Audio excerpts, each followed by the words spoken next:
Counter খুলে দিয়েছে যে আপনি যদি ফিশারির উপরে বিজনেস করতে চান, আপনি যদি ফুড প্রসেসিংয়ের উপরে বিজনেস করতে চান বা যে কোনো ছোটো শিল্প করতে চান, তো আপনি আপনার থিঙ্কিংটা বললে ওরা আপনাকে তৈরি করে দেবে তার জন্য কী কী পেপারস লাগবে। আর তারপরে ব্যাংকের সঙ্গেও এরা যোগাযোগ করিয়ে দেবে। রাজ্য সরকারের কাছে অন রিটেন পাঠাতে হয়। এমনিতে যেটা ডিসিশন হয়েছে সেটা একটা ভার্বালি এসছে, তার জন্য এই 10টিতে কী কী সিদ্ধান্ত করেছে, কীভাবে করেছে, সেটা যতক্ষণ পর্যন্ত না অন রিটেন না আসে ততক্ষণ পর্যন্ত রাজ্য সরকারের প্রমুখ ব্যক্তিকে বলা উচিত। 10টা প্রজেক্টের নাম কি প্রজেক্ট? 10টা প্রজেক্ট এখন আমি সেগুলো দেখিনি, তো দেখার পরে বলতে পারবো।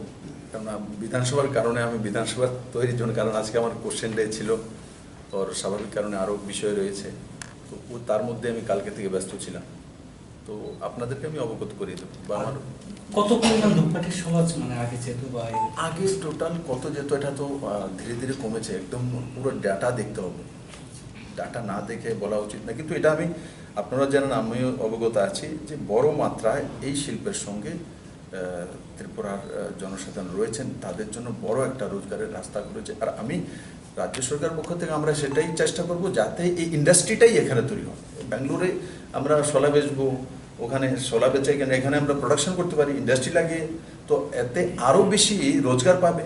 প্যাকেটিং হবে, তারপর মশলা আসবে। মশলা তৈরি করা কোনো কঠিন কাজ নয়, মশলা তৈরি করা কোনো কঠিন কাজ নয়, তার জন্য কোনো হাই টেকনোলজি লাগবে এমন কোনো কিছু নয়, সেগুলো করা যেতে পারে। আমাদের কাছে সেই টেকনোলজি আছে, আর সরকার সেই বিষয়ে সিরিয়াসলি করবে এবং কম সময়ের মধ্যে এই শিল্পকে একটা বড় রূপ যাতে দেওয়া যেতে পারে সেই দিকে কাজ করবে। আমরা এমএসএমইর মাধ্যমে স্বরোজগার, জব ক্রিয়েটার এবং ক্ষুদ্র শিল্প সেগুলোর মতো জোর দিয়ে সিঙ্গেল উইন্ডো সিস্টেম এনেছি। আপনারা সবাই অবগত আছেন, রাজ্যে প্রথমবার সিঙ্গেল উইন্ডো সিস্টেমের সঙ্গে স্বাগত।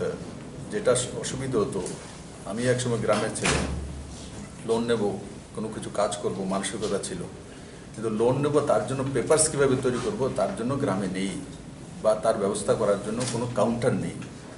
ওর এমনিতে হয়তো বা আলাদা আলাদা কোনো একটা ছোটোমাটো কোনো কিছু পাওয়া যেত, কিন্তু তার ব্যবস্থা ছিল না। আজকে সরকার যারা রোজগার করতে চাইছে, স্বরোজগার করতে চাইছে, তাদের জন্য স্বাগত কাউন্টার খুলে দিয়েছে যে আপনি যদি ফিশারির উপরে বিজনেস করতে চান, আপনি যদি ফুড প্রসেসিংয়ের উপরে বিজনেস করতে চান বা যে কোনো ছোটো শিল্প করতে চান, তো আপনি আপনার থিঙ্কিংটা বললে ওরা আপনাকে তৈরি করে দেবে তার জন্য কী কী পেপারস লাগবে। আর তারপরে ব্যাংকের সঙ্গেও এরা যোগাযোগ করিয়ে দেবে। এক, দ্বিতীয়ত সিঙ্গেল উইন্ডো সিস্টেম চালু হয়েছে আজকে 3 দিন হয়েছে, 10টি প্রজেক্ট অটোমেটিক এখানে এসে গেছে।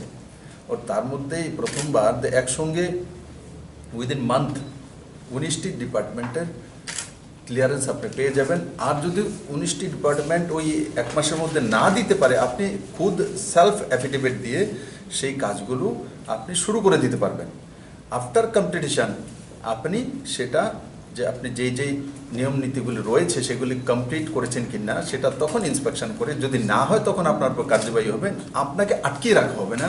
আর তার সঙ্গে সঙ্গে যেই অফিসার বা যেই দপ্তর দেরি করবে, প্রত্যেক দিন একটা পয়সা ধার্য থাকবে, 1000 বা 1500 যাই হয়, প্রতিদিন তার থেকে সেটা জরিমানা কাটা হবে, কেন সেই কাজটা দেরি করলো।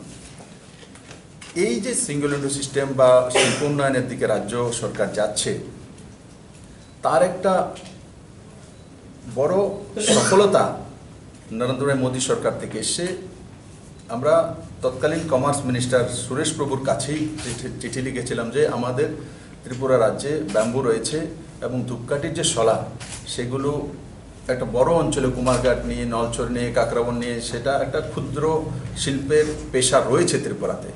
কিন্তু চীন এবং থাইল্যান্ড থেকে সেই শলাগুলো আসার কারণে, কারণ তার রেটও কম, আমাদের এখানে 80 টাকা করে পড়ে, সেটা 60 টাকা করে, ভিয়েতনাম থেকে 60 রুপিস হয়, 20 টাকা ডিফারেন্স হচ্ছিল, যার কারণে আমাদের ত্রিপুরা বড় মাত্রায় যেই শিল্পে রয়েছে তাদের লোকসান হচ্ছিল এবং ত্রিপুরা থেকে বড় মাত্রায় ব্যাঙ্গালোরে যেত সেটাও লগভগ বন্ধ হয়ে গেছিল।